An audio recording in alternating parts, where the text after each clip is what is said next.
Welcome to the Lead Pedal Podcast with your host, Bruce Outridge, where he talks all things trucking. Now let's get rolling. All right. Hey, welcome to Lead Pedal Podcast. It's episode number 1156. And today's Lead Pedal Q&A is trucking with family. What is it truly like? A listener asked us that question, and we're going to tell you all about it right after I tell you about Rims Transport. Rims Transport is a flatbed operation based out of Hamilton, Ontario. They have flatbed, and bulk tanker work. And if you want to be successful for 2024, that's their goal as well. They want owner-operators that are willing to work. They want owner-operators that are looking to be successful. And they want to make sure that you're successful doing that. You don't have to have your own trailer, but if you have that, you can pull that too. So it's a pretty cool place to work.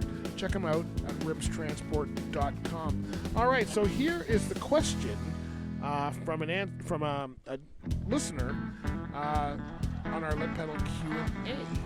So Lead Pedal Q&A, it says, did you get into trucking after having a family or before? How bad truly is it driving on the road with a family back home? He says he's asking this because one of those careers that he's always wanted to try, but feels like he simply can't start now because he has a family. He's very young. He's in his 20s, so I'm not sure why he's so worried about it. But he's thinking he has to wait a little longer to be able to roll down the road, which is true, and he has a daughter already. So he says, it's something I'd like to do, but should I keep doing it? Well, thank you. That's Friendly Mountain Man is the one that put that in. Thank you very much for the question. I tell you what, especially since you're at a young age right now. I don't know. My son's the same way. The people who are at a young age seem to think that to be with family, you must be next to family. And as much as it is important to be with your family, you do need to show them that you're, that they got to get up and go to work and do those important things. And sometimes you're not always there. So you got to strike that balance. And that balance comes from finding the right carrier, finding out what's important to you, and asking some of those questions. So what's it like trucking? Well, I was trucking when my family was young. I did start looking for more local work once the kids hit a certain age. But for the most part, when they were born, I was on the highway full time. I did coach hockey.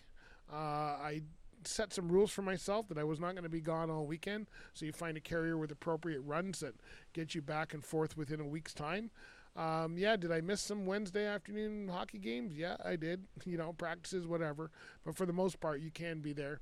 A lot of time for me, it was standard. I would call home every night. I had a 1-800 number just for myself, and I was able to call home. And when that phone rang at 8 o'clock, no matter where I was across the country, they knew who it was. And nowadays, of course, you've got Skype and phones and FaceTime and all the rest of the stuff.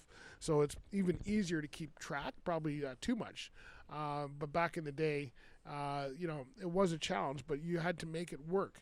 And you had to understand that. You had to make sure you were there on the weekends. When you were home, you weren't, out drinking with the boys or whatever. You were home with your family. But during the week, they have to understand that that's where you have to go to make some money.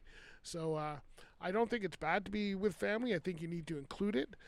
This person says that their grandfather was a truck driver, so they're already familiar with this. And if your grandfather was a truck driver, then that means obviously you've got some of it in your blood, and you probably will be okay on the road.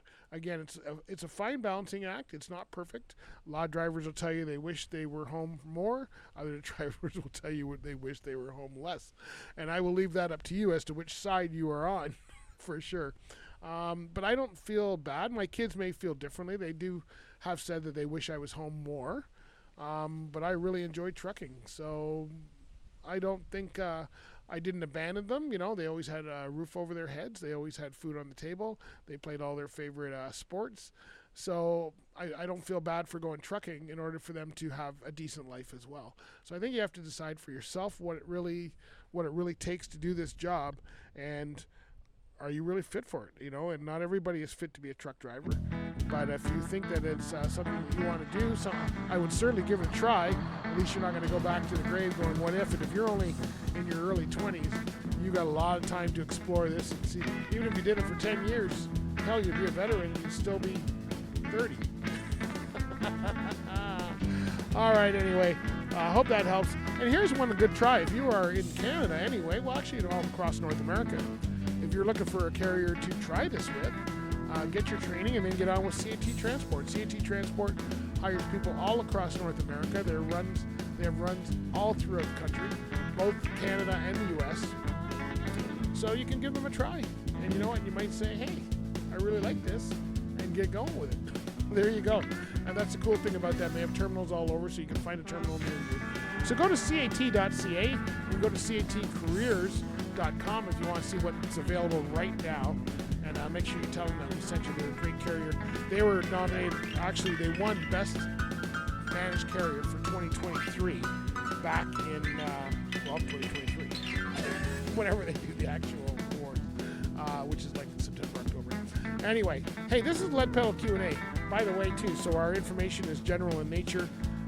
We just are giving you information to get you going in the right direction. If it's something important like taxes or whatever, we do urge you to consult an accountant or somebody in the professional nature of the question that you're asking to make sure you're getting verified information for you. All right, my friends, thanks for listening. This is another episode of Lead Pedal Q&A, and hopefully that helps you get the best job for you.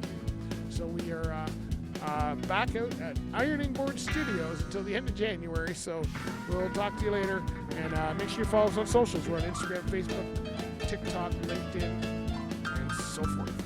See you on the other side, my friend. Bye for now. This has been another episode of the Lead Pedal Podcast. For more information or to subscribe to the podcast, visit theleadpedalpodcast.com and be sure to follow the podcast on Facebook and Twitter.